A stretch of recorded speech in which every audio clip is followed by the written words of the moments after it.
അത് രണ്ട് യോഗ്യതയാണ്. ഭൗതികമായ വിഷയങ്ങളെ അതിസൂക്ഷ്മമായി ഗ്രഹിച്ച് അതിന്റെ തത്വത്തെ വെളിപ്പെടുത്തുന്നവരെ നമ്മൾ പറയും ശാസ്ത്രകാരന്മാർ, ശാസ്ത്രജ്ഞന്മാർ,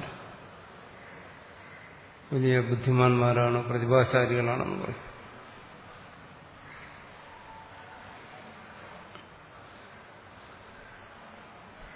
പക്ഷെ ഇവിടെ അതല്ല പറയുന്നു. ഇവിടെ ആത്മതത്വഗ്രഹണ സാമർഥ്യമാകുന്ന ബുദ്ധിസൂക്ഷ്മത.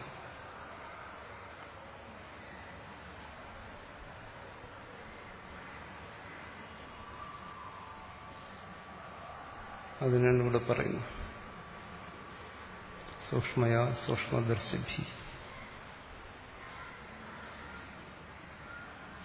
അതിസൂക്ഷ്മമായി ഗ്രഹിക്കുന്നു എന്ന് പറയുന്ന അതാണ്.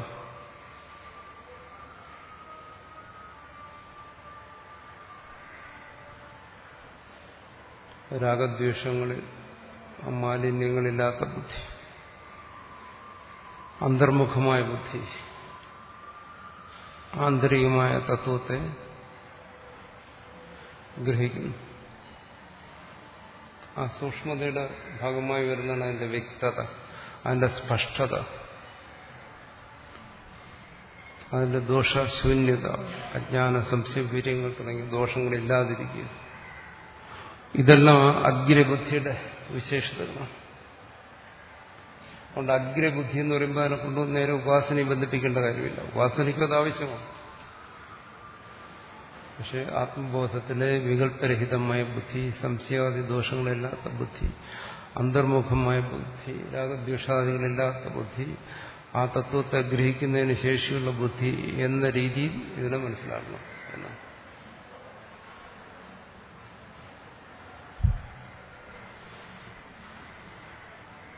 ദൃശ്യത്വ അഗ്രയാ ബുദ്ധിയ എന്ന് പറയുന്നത് കൊണ്ട് ഉപാസനയല്ല അവിടെ ഉദ്ദേശിക്കുന്നത്. തസ്മത് ആത്മവിദ്യാവിദ്യാർത്ഥം, ആത്മവിദ്യയെ ബോധിപ്പിക്കുന്നതിന് വേണ്ടി ഉപാസന വിധായകം അഗ്രബുദ്ധി എന്ന് പറയുന്നത്, സൂക്ഷ്മബുദ്ധി എന്ന് പറയുന്നത് ഉപാസനയ്ക്ക് വേണ്ടിയിട്ട്. നേരത്തെ ഞാൻ പറഞ്ഞല്ലോ, യോഗിയും ഭക്തനും എല്ലാവരും ഇവിടെ ഉപാസകരാണ്. അതിനൊക്കെ വിശേഷമായ ബുദ്ധി ആവശ്യമുള്ളതാണ്. അതിനൊന്നും ഇവിടെ ഇതിനോട് ചേർക്കേണ്ട കാര്യമില്ല.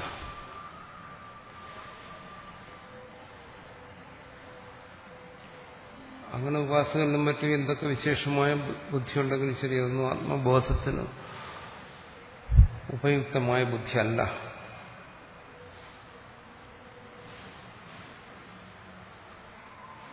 അതുകൊണ്ട് അവിടെയും അഗ്രിയാ ബുദ്ധിയ എന്ന് പറഞ്ഞുകൊണ്ട് ഉപാസന എടുക്കരുത്, ധ്യാനത്തെ എടുക്കരുത്. സാധാരണ എല്ലാവരും പറയും അങ്ങനെ സൂക്ഷ്മമായ ബുദ്ധി കൊണ്ട് ധ്യാനിച്ചാണ് ഇതിനെ വെളിപ്പെടുത്തേണ്ടത്. അങ്ങനെ ധരിക്കണ്ട.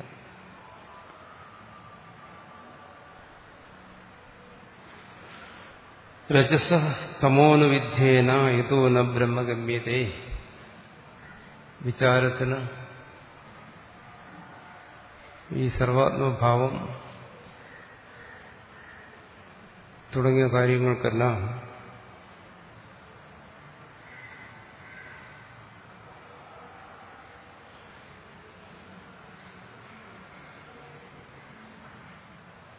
രജസ് തമോനുവിധ്യേന, രജസ് തമസോടുകൂടി ചേർന്ന ബുദ്ധി,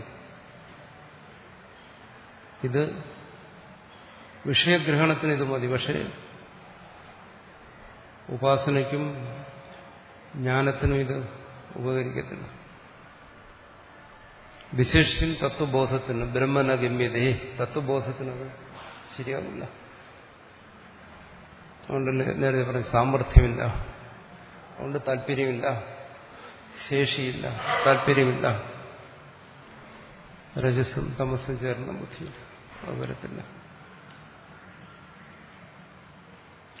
ബുദ്ധിയിൽ എത്ര രജസ്സുണ്ട്, എത്ര തമസ്സുണ്ട്, എത്ര സത്വമുണ്ടെന്നൊന്നും അളന്നു നോക്കാൻ കഴിയത്തില്ല. അതറിയുന്ന ഇങ്ങനെയാണ്. ആത്മതത്വത്തെ സംബന്ധിച്ച് അതിന് എത്രമാത്രം തെളിച്ചമുണ്ട്, വെളിച്ചമുണ്ട്, പ്രകാശമുണ്ട്,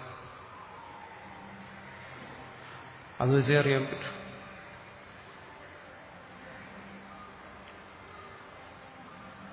അല്ലാതെ അന്ധകരണത്തിന്റെ രാഗദ്വേഷാദികളിലൂടെ അറിയാൻ പറ്റത്തില്ല. അല്ലാതെ അന്ധകരണത്തെ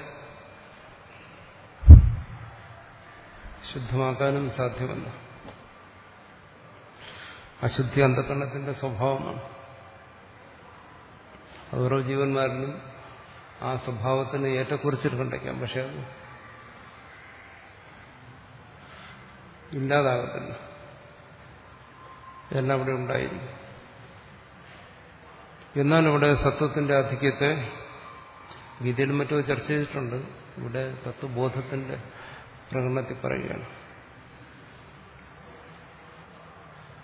ആ തത്വഗ്രഹണത്തിലുള്ള വ്യക്തതയിലൂടെ മനസ്സിലാക്കും. മറിച്ചാണെങ്കിൽ അത് അവ്യക്തമായിരിക്കും. വെളിച്ചമുണ്ടെങ്കിൽ ഇതൊക്കെ പ്രകാശിക്കും, വെളിച്ചമില്ലെങ്കിൽ ഇതെല്ലാം മറഞ്ഞിരിക്കും. അതുപോലെ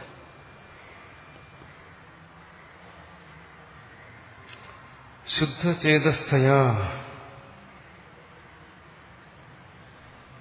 തസ്മാത് വിദ്യാത് ബ്രഹ്മാന്തരാത്മനി. വിദ്യാത് ബ്രഹ്മാന്തരാത്മനി. അന്തരാത്മാവിൽ സ്വസ്വരൂപത്തിൽ ബ്രഹ്മത്തെ ഗ്രഹിക്കണം.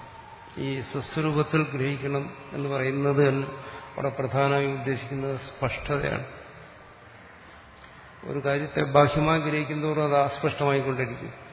കാലം, ദൂരം, സൂക്ഷ്മം തുടങ്ങിയ കൊണ്ടുവരുന്ന വ്യവധാനം, മറവ് വസ്തുവിന്റെ ഗ്രഹണത്തിന് തടസ്സമാണ്. അതുകൊണ്ട് അതിനെ അസ്പഷ്ടമാക്കും. ദൂരമുള്ളതിന് അടുത്തുള്ളതുപോലെ അറിയാൻ പറ്റും, മറഞ്ഞിരിക്കുന്നതിനെ തെളിഞ്ഞിരിക്കുന്ന പോലെ അറിയാൻ പറ്റും,